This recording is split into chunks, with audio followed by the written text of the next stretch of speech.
video, we're going to be repairing a humongous hole that is underneath the floor near this front driver's seat.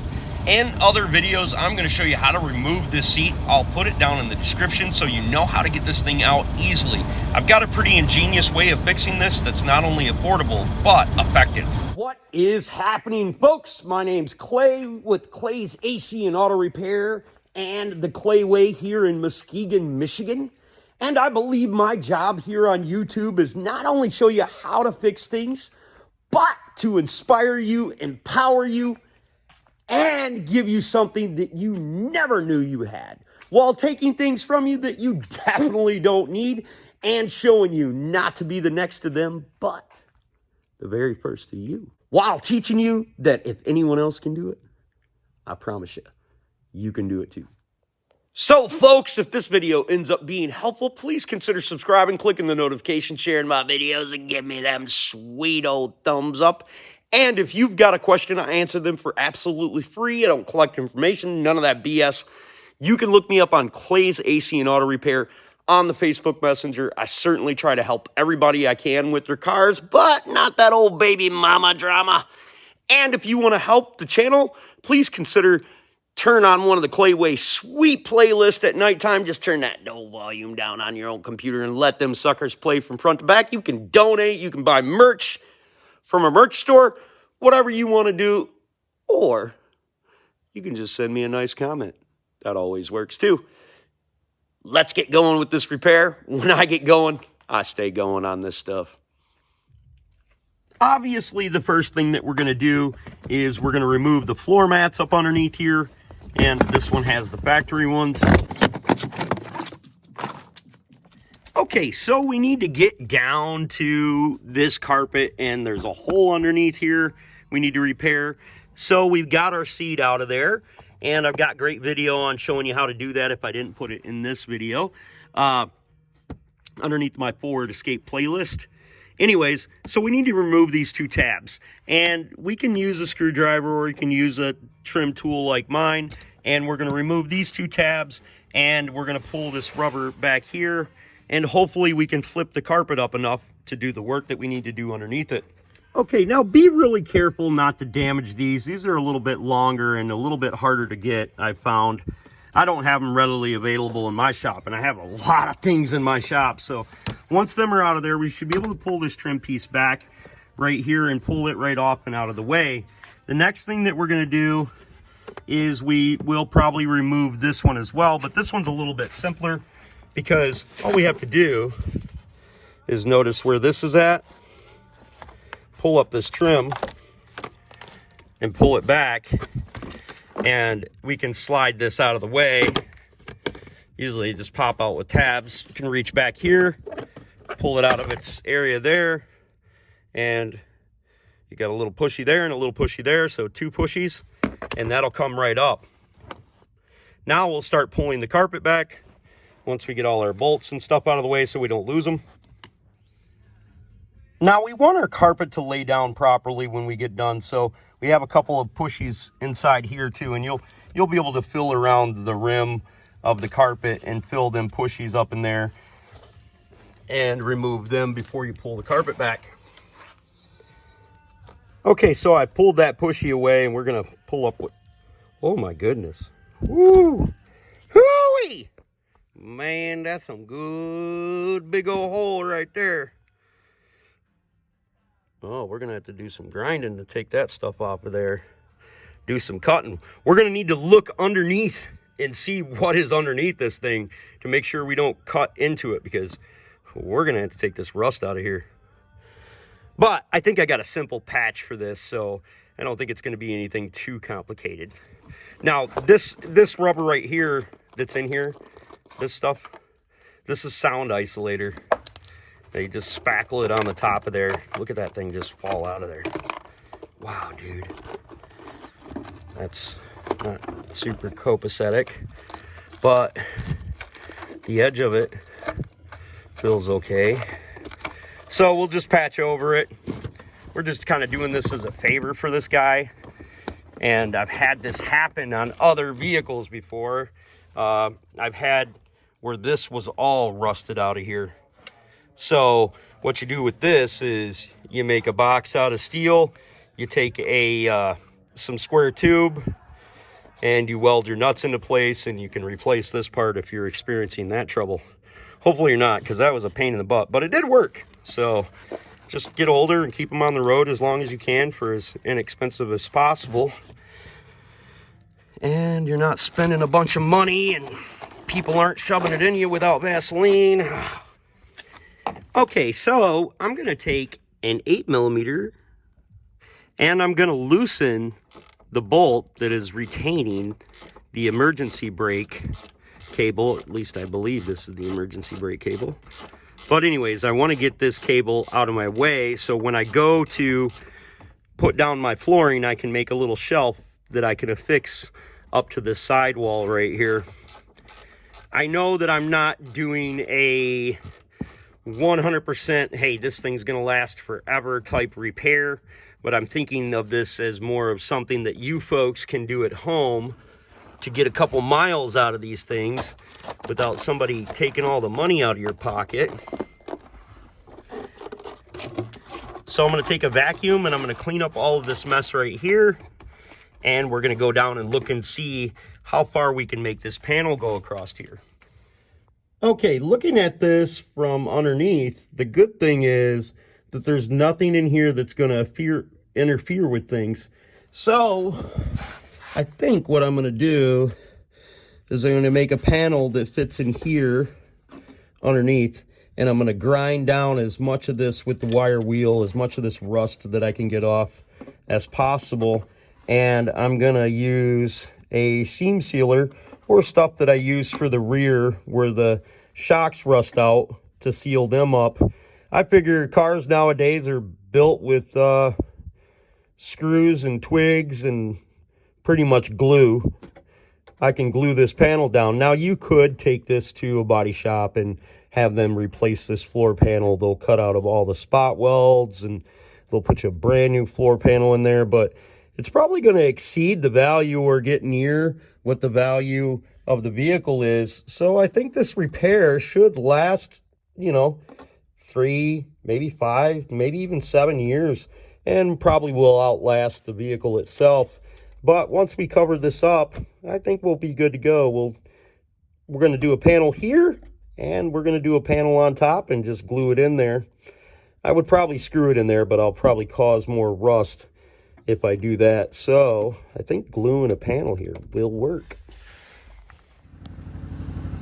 Okay, so I should point out that I've left this in a dry, clean area, preferably a garage, because I want to not trap moisture in between these two parts of the floor that I'm going to make. So make sure it's dry and clean, and then that way you can slow this rust down. I'll guarantee you'll never stop it. It will keep rusting even in between these two parts. That's just the way it works. That's how life works. Rust happens. Okay, so we want to get as much of this material out of the area and as pretty far back as possible. I think this is going to be good. If this material flakes off, that's great, but if it doesn't, you can just use a screwdriver or a putty knife and chip it away. Then you want to vacuum it up, get that stuff out of here. Now we're going to grab a die grinder and grind up as much of this rusty material. Whatever we're going to cover, we want to make sure we take as much rust off as possible. It's still going to have a red tint to it no matter what you do, but it'll also show you where there's other parts of the floor that are bad. Now this is the part that you need to be careful in. In this area right here, there's actually a beam that runs underneath here, and you're not going to be able to repair that, so there isn't any sense in cutting it out. Plus, when you're cutting this flooring out, there's that beam that runs down there, and it'll be double jointed up, and it's approximately right here. You can kind of feel it and see it because I got a big old hole right there. So I'm going to cut most of this rusty material out of here, and then we're going to go over the top of it. It doesn't have to be perfect. This is not rocket science. Just as long as you don't cut through any things underneath there or cut any wiring harnesses or anything like that, we'll be able to cover this up, and it'll be a sustainable repair, at least for a little while anyways.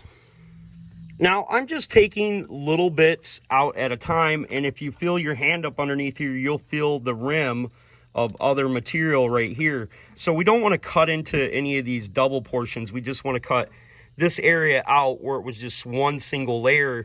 And you'll see what I mean when you're putting your hands on it, you'll feel it. So I think we've got a pretty decent amount cut out of here. I could cut a little bit more off of this edge right here that's real loose and get that out of the way. But we can start prepping it for repair. Now, I've already ground it down, so I know my material will adhere to it, but I do need to make sure that there's no high edges pushing up on the floor. We want the floor as flat as possible. Okay, so we want to paint these edges because it could pick up moisture, but we don't want to paint all inside here because then our glue will be sticking to paint that could possibly come up later on. So what we can do is we can just take a piece of cardboard, holding it back here along the edge, and spray the edge of it. And then that way we don't get paint all over everything. So we'll do that, and then we'll paint up these edges. Now, the paint that I'm going to use is just some undercoating paint. Gives it a little bit of rubbery form to keep some of the moisture out in between there. Okay, so I basically made me a floor pan, kinda. I mean, most of the time when these come from the factory, they're rolled, so they have a little bit of rigidity and they're not all like this. But we can take a hammer and we can make little lines in it to give it a little bit more rigidity, because it'll have an arch and it'll stiffen it up a little bit. And also because we're doing one from the bottom and one from the top, we'll do that. I took my brake and bent over about an inch edge. I also took my wire wheel and I cleaned up most of this right here. What we're going to do on this edge is we took this glue out of here. What we'll do is we'll fill that in with some of our glue when we go to do that, our seam seal or whatever you want to call it. And that way this will somewhat fit flush to there, but it'll also be adhered to this sidewall right here. And it's not too high, so our ground strap, our bracket for our emergency cable will go back in there as well. Okay, to adhere the panel to the floor, I'm going to use Loctite 3 times. 8 times is better. I recommend you use that. I'm using this because I already had this one open from when I repaired the panel on the back side of here that was rusty. If you haven't had that problem on your Ford Escape, you will. But you can send it to Old Clayboy, or you can watch one of my videos and I show you how to do it nut and bolt, step by step. Okay, now if there's a proper procedure to doing this, I don't know what it is, so don't ask me. I just do what I feel like is good, and I know my panel comes to about right here, so I'm just going to make a bunch of lines and make sure this thing is adhered all the way, and mostly on the outside edges. That's what I'm concerned about the most. But I also don't want anything getting up inside here and getting underneath the panel, because then that'll prematurely cause it to rust as well. This is just a temporary fix. I mean, it's not going to last forever. And no, we didn't pay thousands of dollars to a body shop. No, I didn't have somebody way up inside my corn store getting tons of money out of my pocket. It's an old car, people. Make it last. Then you don't have to buy new, and you can do other things with your money. And taking the measurements prior to going to the hardware store will allow you to pick up a big enough sheet for this. Now, I've applied this glue to the back side of it, and I've applied it to my floor. I know that my floor hole is smaller than my panel, so I applied it to the outside edge. Now we're going to simply take it and put it down over the top of it, and we're going to use a cinder block to hold it in place so the glue will adhere. Okay, so for this curve, this actually curves down on the floor here. We can take 2 screwdrivers, putting them on the end of the metal, and then with our cinder block, set it down so it pushes down, and it makes what you might be able to tell is a little angle inside there to push it down to the floor. Or you could just use a little pipe from a jack or something like that, but just something that pushes down and makes a crown in there. Clay says that looks like that's going to be A.O. Clay. Okay, so I left my cinder block on there all day long, and this feels pretty solid. I don't see any sense in making ribs in there. I can press it down a little bit here, but once I put the caulking underneath and put the other piece of steel on there, I feel pretty confident that this isn't going to have it, because I'm going to take that caulking and put it all up around the rim of that hole in there on the bottom side, so I make sure that there's definitely no stuff coming through there. And it's sat out here for about 5 hours, 70 degrees, and it seems to be super tight up against that floor. So the only thing I did in my situation is this overhang is hanging over a little bit right there, and then this part is supposed to go on the top of there, through there. So I'm gonna have to cut that back a little bit before I put my carpet down, but I'll do that and vacuum it out once again, and the top part should be done. Now I'm going to go down to the bottom. I'll put some caulking on there, cut out a piece of metal similar to this, put it on the bottom, and then I'll put a jack and a piece of wood up underneath there and hold that to place while the glue dries. Okay, so now obviously we just need to measure out a piece, and we need to grind all of this down, make sure that the surfaces will clean it. So I'm just going to describe to you how we're going to do this. We're going to fill all of this full of glue, because you can see that lip that's up inside there. That's some glue that's penetrated through there after a couple hours. You can still tear that off, but that's still real soft, so it's just not 100% tacked up. But we'll put glue all around here. We'll clean all of this up, cut out a panel to fit inside there. Should be good. Okay, so this is one of the things that I don't like about the Loctite 3 times. It kind of oozes, whereas in the black stuff would be more sturdy, I guess. This seems to get just as hard as after all the years I've been using it, but it just is a little bit runnier than the black. So in this situation, we've obviously filled in the gaps around the patch panel, and now we will affix our other patch panel to the bottom of here using a jack and a block of wood. We'll hold it up in there, let it sit overnight, or even 24 hours if at all possible. It'll be like brand new.